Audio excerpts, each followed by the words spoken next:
ఆంధ్రప్రదేశ్ ముఖ్యమంత్రి వైఎస్ జగన్మోహన్ రెడ్డి గారు ఎట్టకేలకు ఈరోజు గుడివాడ బహిరంగ సభ ముగించుకొని తిరిగి రోడ్ షోలో పాల్గొంటున్నారు. కృష్ణా జిల్లాలో ఈరోజు ఒక పెద్ద మహాసముద్రం తలపించే సీన్లే ప్రజల నుంచి వ్యక్తమైంది. ముఖ్యమంత్రి జగన్ గారిని చూడేసేందుకు, తమ కష్టాలను చెప్పుకునేందుకు లక్షలాది మంది రోడ్ల మీదకి వచ్చి సముద్రంలానే ప్రజానికం మొత్తం కూడా రోడ్ల మీదకి వచ్చి జగన్కు అభివాదం చేస్తూ ఉన్నారు. ఇక ఈరోజు ముఖ్యమంత్రి జగన్మోహన్ రెడ్డి గారు సభా వేదిక దగ్గరకు చేరుకున్న వెంటే అందరూ ఉత్కంఠంగా ఎదురు చూస్తున్న అంశం ముఖ్యమంత్రి గారిపై ఇటీవల జరిగిన దాడి గురించి జగన్ ఏమంటారు, ఎలా రియాక్ట్ అవుతారు అని అంతా కూడా వెయిట్ చేశారు. ఇటు మెయిన్ స్ట్రీమ్ నుంచి ఇటు డిజిటల్ స్ట్రీమ్ దాకా మొత్తం కూడా ఆసక్తిగా ఎదురు చూశారు. దీనికి ఆంధ్రప్రదేశ్ సీఎం జగన్మోహన్ రెడ్డి గారు గట్టిగానే ఎల్లో మీడియాకు, ప్రతిపక్ష నేతలకు ఊహించని స్థాయిలోనే గట్టిగా వార్నింగ్ అయితే ఇవ్వడం జరిగింది.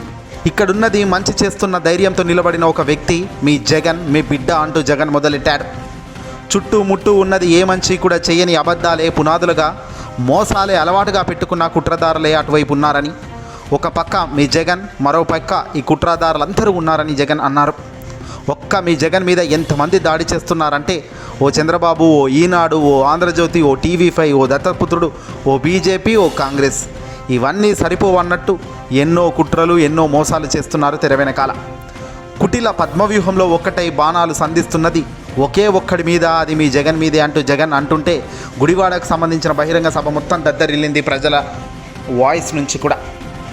అయినా మీ బిడ్డ ఎక్కడ బెదరడు, అయినా మీ బిడ్డ ఎక్కడ భయపడడు. కారణం ప్రజల్నే శ్రీకృష్ణుడు అండ ఉన్న అర్జునుడు మీ బిడ్డ అని జగన్ ఈ మాట అనేసరికి మరింత ఉత్సాహంతో ప్రజానికం కూడా అభివాదం చేశారు. వారు చేసిన గాయం, నా నుదుటి మీద వారు చేసిన గాయం, దేవుడి దయతో అది ఇక్కడ తగల్లేదు, అది ఇక్కడ తగల్లేదు. అంటే దాని అర్థం దేవుడు మీ బిడ్డ విషయంలో ఇంకా పెద్ద స్క్రిప్టే రాశాడు అని చెప్పి దాని అర్థం. చేసిన మంచి, ఆ దేవుడు మీద నమ్మకం, ఈ రెండే నేను నమ్ముకునే నమ్మకాలు. అర్జునుడి మీద ఒక్క బాణం వేసినంత మాత్రాన కౌరవులు గెలిచినట్లు కాదు అంటూ జగన్మోహన్ రెడ్డి గారు తనపై జరిగిన దాడి గురించి సంచలన వ్యాఖ్యలు చేయడం జరిగింది. జగన్ మీద ఒక్క రాయి విసిరినంత మాత్రాన జరగబోయే ఎన్నికల కురుక్షేత్రంలో ఆ దుష్ట చతుష్టయం ఓటమని, ఆ పెత్తందారుల ఓటమని, మన పేదల ప్రభుత్వం గెలుపుకు ఎవరు ఆపలేరన్నది ఈ రాయే చెబుతుందన్నారు జగన్. ఇలాంటి దాడుల వల్ల నా సంకల్పం చెక్కు చెదరదు అన్నారు జగన్. పైగా మీరు ఈ స్థాయికి దిగజారారు అంటే దరిద్రం ఏంటంటే ఏకంగా నా విజయం ఇప్పటికే రుజువైపోయిందన్నారు ముఖ్యమంత్రి జగన్. విజయానికి మనం అంత చేరువలో మనముంటే వారు విజయానికి దూరంగా వెళ్తున్నారు కాబట్టే ఈ దాడులు జరుగుతున్నాయన్నారు ముఖ్యమంత్రి జగన్మోహన్ రెడ్డి గారు. వాస్తవానికి రాయి పెట్టి కొట్టింది ఎవడు అనేది ఇంకా బయటకి రాలేదు, దొరకలేదు. దీనిపై సుదీర్ఘంగా డిపార్ట్మెంట్లు అన్నీ కూడా విడివిడిగా విభాగాలుగా ఇన్వెస్టిగేషన్ అయితే చేస్తున్నారు. రాయి దాడి జగన్మోహన్ రెడ్డి గారికి ఒక చిన్న గాయమైనప్పటికీ చంద్రబాబు పేద ప్రజలకు కొట్టిన గాయాలకు అది ఎప్పటికీ మానదు. నా గాయం అంటే 10 రోజుల్లో మానుతుందేమో కానీ ఈ చంద్రబాబు కొట్టిన గాయాలైతే పేద ప్రజల బతుకులకు ఎప్పుడూ పీడిస్తూనే ఉంటాయని కూడా జగన్మోహన్ రెడ్డి గారు ఇక్కడ చెప్పడం జరిగింది. రాయి దాడితోనే నా విజయం మొదలైందని, నీ పతనం ఇక్కడే ముగిస్తా అంటూ జగన్ శపథం చేశారు. జగన్మోహన్ రెడ్డి గారు కసి, పట్టుదల ఏ రేంజ్లో ఉంటాయో తెలుసు. అక్కడ ఇన్సిడెంట్లో రాయి కొట్టిన వెంటనే రక్తం చిందిస్తూ, నొప్పిని భరిస్తూ ప్రజలకు అభివాదం చేసిన వ్యక్తి జగన్. ఎక్కడ తన చిరునవ్వులో తేడా రాలేదు, ఎక్కడ తను చూపించే ప్రేమలో తేడా రాలేదు, ఎక్కడ తన అభిమానంలో తేడా రాలేదు, ఎక్కడ తాను అనుకుంటున్న నిలబడుతున్న ప్రజలకు చూపించే మంచిలో తేడా రాలేదు. కట్ చేస్తే డాక్టర్లు ఒత్తిడితో ఒక్కరోజు విరామం తీసుకున్నాడో లేదో, తెల్లారితే మళ్ళీ గన్నవరం గుడివాడ రోడ్లపైకి భారీ బహిరంగ సభకు బస్సు యాత్రలో బయలుదేరి అడుగడుగున ప్రజల నీరాజనం పలుకుతుంటే నిజంగా ఆ దృశ్యాలు 2 కళ్ళకు చూస్తున్నా సరిపోవు. నిజంగా జనం అంటే జగన్, జగన్ అంటేనే జనం అనేటట్టుగా ఈ పక్క వర్డ్కు తగ్గట్టుగానే విజువల్స్ కానీ, ప్రజలు రోడ్ల మీదకి రావడం కానీ, బహుశా ఉసుక పోస్తే తలల మీదే పడుతుంది తప్ప భూమి మీదకి తాకదు అన్న నానుడికి పక్కా సీక్వెన్స్తో జగన్మోహన్ రెడ్డి గారికి ఈ రకంగా ప్రజలు వస్తున్నారు. ఎప్పుడో ఎన్టీఆర్ కాలంలో, ఎప్పుడో సినిమాలో అక్కడిక్కడ చూడడమే తప్ప నిజ జీవితంలో మనం చూస్తున్న ఒక నిజమైన హీరో ఎవరైనా ఉన్నారా మన కళ్ళ ముందు అంటే మాత్రం అది ఒక్క జగనే అని చెప్పడంలో నిజంగా మేము కూడా గర్వపడుతున్నాము. ఇంతటి స్థాయిలో జగన్మోహన్ రెడ్డి గారి ప్రజా అభిమానాన్ని సాధించుకోవడమే కాదు, దాన్ని నిలబెట్టుకోవడానికి ప్రతినిత్యం తాను పోరాడుతున్న విధానానికి ఇక్కడ ముందుగా హ్యాట్స్ ఆఫ్ అని చెప్పాలి.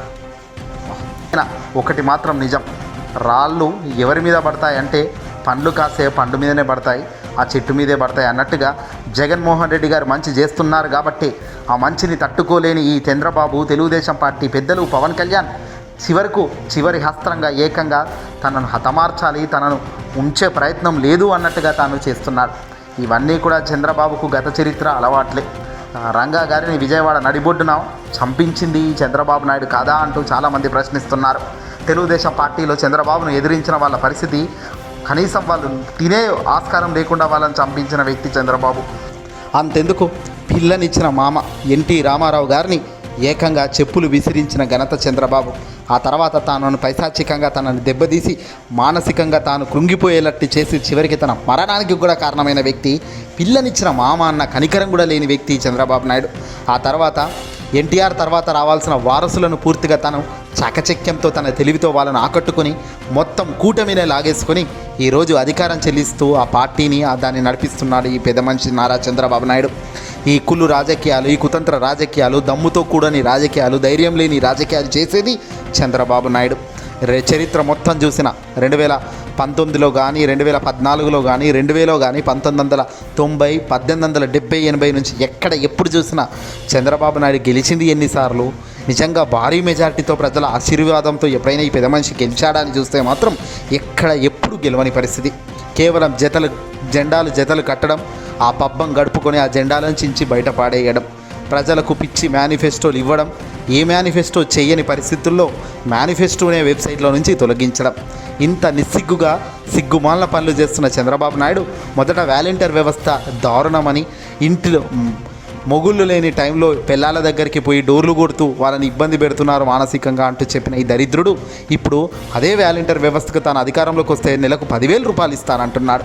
5,000 రూపాయలు ఇస్తే కూలీలు అన్నావు, మరి నువ్వు ఏ రకంగా 10,000 ఇచ్చి వాళ్ళని ఏం చెబుతున్నావు?